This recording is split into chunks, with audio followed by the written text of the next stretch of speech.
John Kerry discussed Iran's nuclear program during his first trip overseas as the newly appointed U.S. Secretary of State. While in Berlin, Kerry met with Russia's Foreign Minister Sergei Lavrov.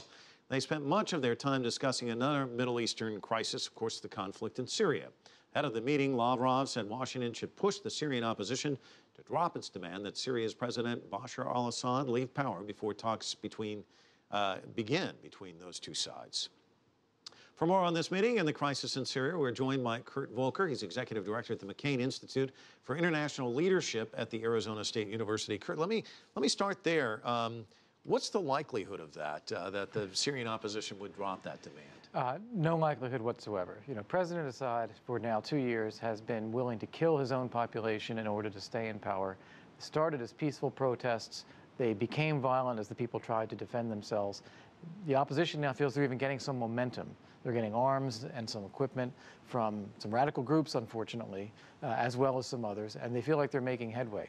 They're not going to give this up. There's some who say that John Kerry was running for president after he ran for president. He was running for Secretary of State. Didn't get it the first time around, gets it the second time around. It's not an easy job, though. Is there any way that he can make any kind of headway versus what Secretary Clinton had done, his predecessor? So John Kerry faces a difficult problem, the same one Hillary Clinton faced as well. If he wants to achieve something in foreign policy, he's got to have the full backing of the President of the United States and the ability to commit resources, whether it's security or troops or assistance or assurances. And he's got to convince President Obama that it's worth that engagement. President Obama says he's the guy that ends wars. Sometimes these wars go on anyway, and if we want to influence him, we've got to get involved. You're a Foreign Service kind of guy. If Kerry were to ask you, what should be at the top of my agenda? I mean, he's got Iran, he's got the DPRK, he's got the Middle East, which is a powder keg. Where should he focus his attention? You got to think strategically. There are two kinds of issues. There are the crisis issues that you have to tackle just because the effects of these crises are going to hurt us. That's Iran with its nuclear program. That's Syria in the first instance. That's not letting Afghanistan go to pieces. The second type of issue is your strategic investments. What do you try to influence that's going to make the world a better place for us all to live in 15 or 20 years from now? That's going to be the relationship with China.